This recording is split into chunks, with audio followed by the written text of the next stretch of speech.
these. I don't know why I have that on anymore.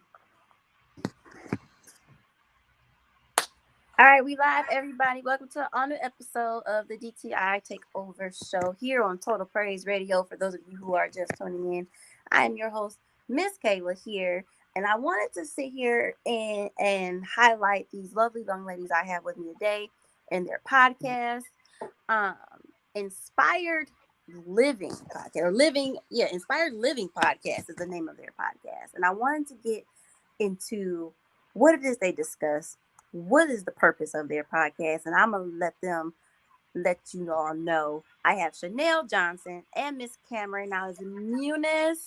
I was so bad. That was so bad.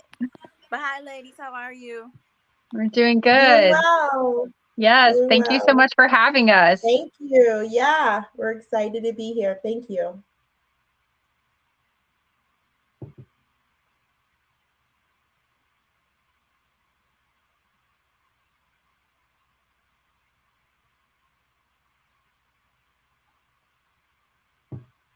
Uh-oh. Did she go away? Cameron, you're still there? Yes, I'm here. Okay, good. Okay. I didn't lose Okay. you. I knew the weather might be a little bit of an issue. Oh, there she is. She's back. I'm back. Yay. Let's do it again. Okay. Chanel, let everybody know about yourself.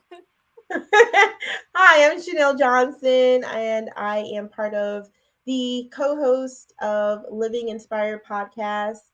And I'm a mom. I'm a wife. I work full time with the government, and I also have a nonprofit organization on the side. Not nonprofit. I do nonprofit consulting. Excuse me. And I've been friends with Cameron for a little bit, and we decided to do this podcast together. And so I'm truly excited to be a part of this. Good. Cameron, what about you? Yes, my name is Cameron Munoz, and I am a wife and a mom as well. I have 4 sons and a stepdaughter. My 4 sons have autism. All 4 of them have that autism diagnosis. So that's a busy life for us. And I work as a nurse at my hospital in town. I'm a labor and delivery nurse for almost 18 years now. And my husband and I have also have a side business called Puzzle Ranch, which is a nonprofit organization for people to come and spend time outdoors and on our farm in Central Florida. And that is specifically kind of a mission and outreach for people with autism and any other disability. And you have a farm. Yes, I have a farm. You guys fully functional. Yes. We have over 50 animals. We have horses and chickens, and we have a dog and a cat and pigs and goats. We just had baby goats born here in the last week. Aww. And so we have some babies and tortoises and bunnies. Am I forgetting anything, Chanel? I think I've listed everything. What about the horses? Definitely the horses. The horses. Yes. And then and I'm the other part of Living Inspired Podcast. We're doing this together. So it's lots of fun so far. How did this happen? How did you ladies meet? So we met by way of church, and I actually landed on her ranch. She has a lot of events on her ranch, which is really, really nice. A lot of events involving children and breeding the animals and so forth. So I happened to come to one of the attend, and we met and we stayed in touch. And she just actually approached me and said, I'm doing this podcast. You want to do it with me? And she told me what the podcast was about. It was about, stories of overcoming challenges and living life with a disability and having a successful business. And I thought, wow, that sounds really, really interesting. Although I don't have a child with autism or any disability, it's nice to learn and meet different people and find out what this world entails. And I have no regrets about it. So she's a true friend. She's a true sister in Christ. And I am so grateful that I got the chance to meet her and do this with her. Oh, that's nice. That's nice. So Yeah. Cameron, I am curious to know how does how do the animals help children with autism?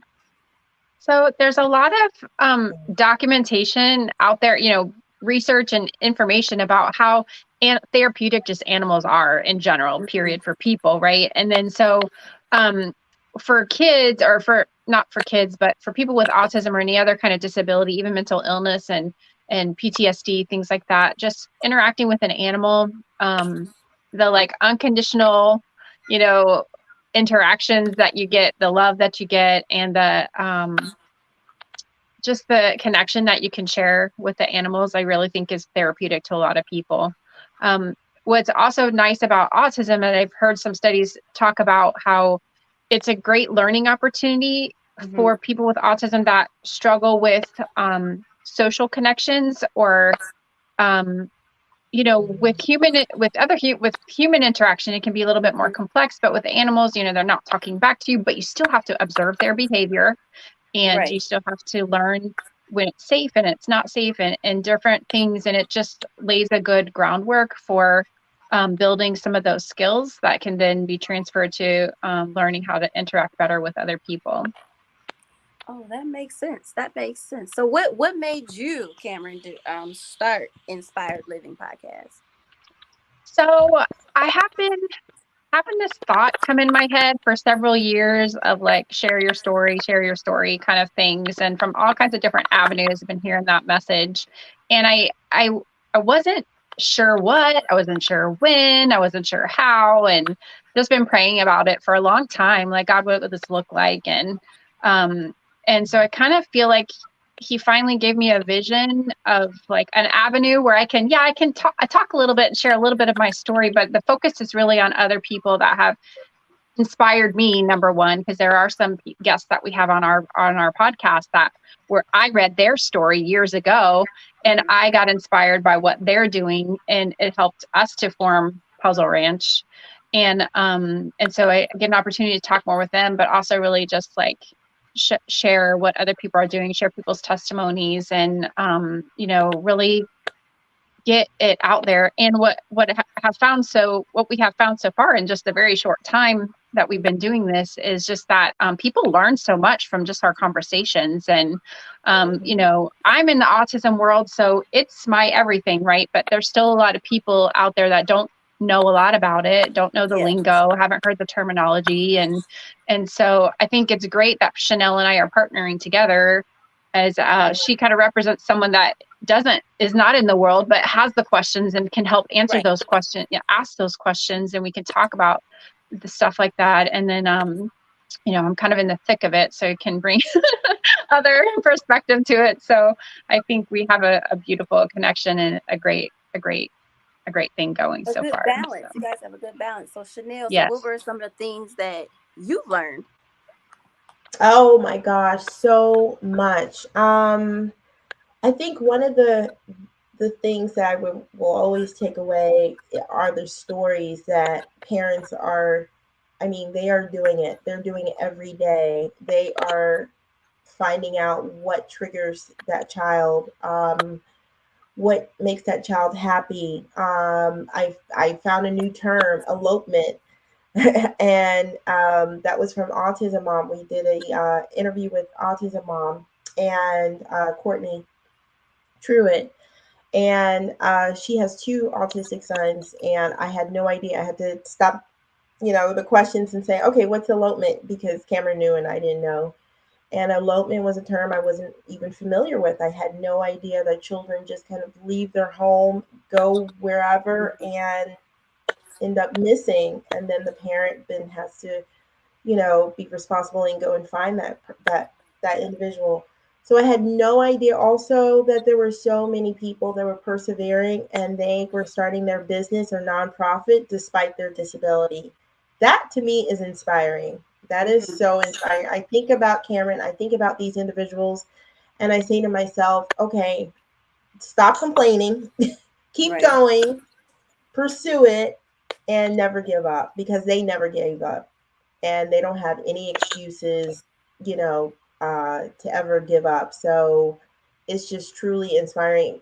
Even in my day to day, it's truly inspiring just listening to these stories. So, do you think that you, Chanel, being someone, because I'm on the side that you're on, it's a lot Yeah, that I don't know. So, do you think right. that's what you kind of bring to the show is the other Yeah, side of kind of I'm what we bringing. Yep. see? Okay. Yes, ma'am. I'm bringing a perspective of, okay, how do we function with individuals that have these unique abilities and that are Mhm. disabled, they're autistic, they're neurodiverse, and so forth, learning all the terms. How do we function in this world since I think it was the CDC, Cameron, that just said that 1 in 36 children Yeah. are now being diagnosed with autism. Yeah. So, in that respect, we're going to interact more and more and more with people that have this diagnosis or have a diagnosis of something, have some kind of disability. How do we interact with them? How do we embrace them into our world? And how do we accommodate for whatever they are going through, and how do we just show kindness and care and so forth. Mhm. So that was what interests me. Mhm. I think what interests me also was how does cameron Cameron's day to day with 4 boys, Yeah. having all of these things going on. She's a nurse, she's a nonprofit businesswoman. So how did she juggle all of this and then meeting people that are kind of similar in her space that are also juggling all of these I things? definitely had that question too, Cameron. Like, how do you make it? Do you make it work? But Well, I I think get I know it. I don't even know how to articulate. Yeah, I just do. I don't know. I pray a lot, I spend a lot of time. I get up very early in the morning, sometimes, most of the time. I can't say I do it every day because sometimes I'm just tired and I gotta get that extra hour or two of sleep. But I don't know. I try to really lean into my faith is the biggest yeah. thing, I think. And I have a good support system, my husband and my friends and family like Chanel and other friends. And I just, I've learned a lot in my journey, and I just try to do the best that I can all the time. And Got no, you. Got you. I don't know. So God keeps giving me more ideas and more ambitions, and I'm like, he doesn't call the equipped, he equips the called, right? So I just keep leaning into that and trusting that if it's from him, we'll just keep Yeah. moving forward, and he's going to provide the everything, including the Yeah. energy your that's needed. faith is amazing. Yeah. Your faith is Mm-hmm. amazing. Mm-hmm. Cameron, what can you let us know? What are some signs that we can look for in our kids to let us know that maybe they may be autistic?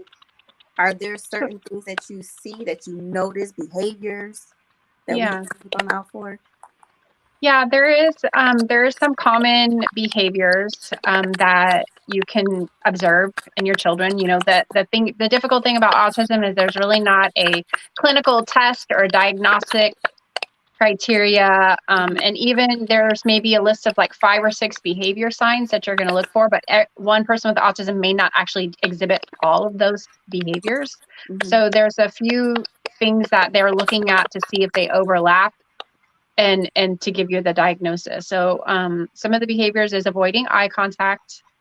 A lot of children with autism have a delay or a speech impairment or nonverbal, but there's also other disorders out there that cause that. So that's not the Mm-hmm. only behavior that you're looking for. A lot of repetitive behaviors is another thing. So you might hear somebody talk about hand flapping or pill rolling, where they're just doing kind of this behaviors a lot, or they're spinning a lot, or they're lining things up a lot. Maybe they're rocking, maybe they're doing some other self-injurious behaviors, which, like, for example, I have a son that bites his fingers all the time, and Mm-hmm. my kids shake things in front of their face a lot. So those are all kind of repetitive behaviors. Okay. Okay. So you were kind of able from your first son that what did you notice with him? With And it was him, like, I okay, you noticed, guys to and go see yeah, if he's autistic. with him, he had like a normal babyhood. That's what I call it. Babyhood from birth to 1 year, like all the milestones were there, and he was doing it, walking, all this stuff. He wasn't talking yet, but it's not unusual, right? At 1 year old or up to then to not have a lot of language. But it was kind of after his first birthday, I noticed a little bit of a change in his behavior where he was so engaging and social, he seemed not to be anymore.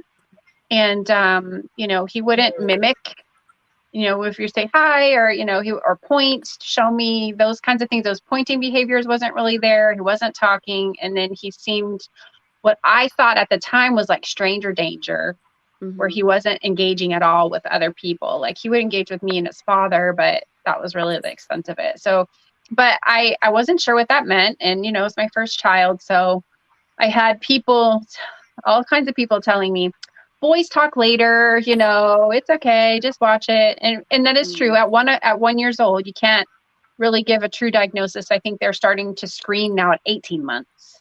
So if you're suspecting something, you can talk with your pediatrician for sure about your concerns, but really they can't do those assessment evaluations really until they're 18 months old. But going along the way, we were just kind of watching, and, in hindsight, those were the things that I remember noting. But when he was 2 years old and he still wasn't speaking, I still was hearing like boys talk later, it's okay. Even our pediatrician at the time was like, well, I can make a referral if you want, but it's probably okay, And then his father didn't want him to go through any kind of testing or whatever process that was. But so we were just going along. But when he was about 3 years old, I had a aha light bulb moment, like, okay, this is it. We have to do something, because every day we had the same process of making smoothies. We'd use the same cup. We'd put the same ingredients. I was repeating the same words over and over again. So I felt like he should know the word cup.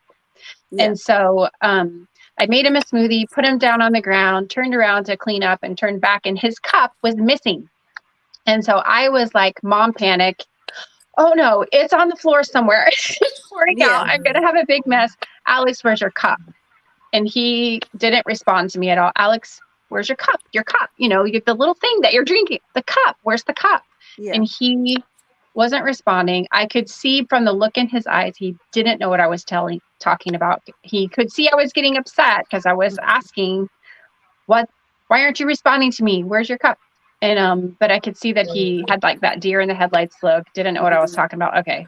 And so that was my moment where I was like, we got to get him tested. This is not right. Even if he's not speaking, he should be able to understand what I'm saying, to be like, oh yeah, she's asking for my cup. It's over here, and go get it. And so that was like my aha moment. And that's what started us on our path. And from there, we got involved in like our local community, like early steps. I don't know if you have something like that in Michigan, and I've learned that in different states, they call it a little bit different, but it's through their education system where they can do an assessment and evaluation, get them connected with speech and OT and like a special ed preschool. So that's kind of the avenue we went. And it wasn't until he was 3.5 that we got that. Wow.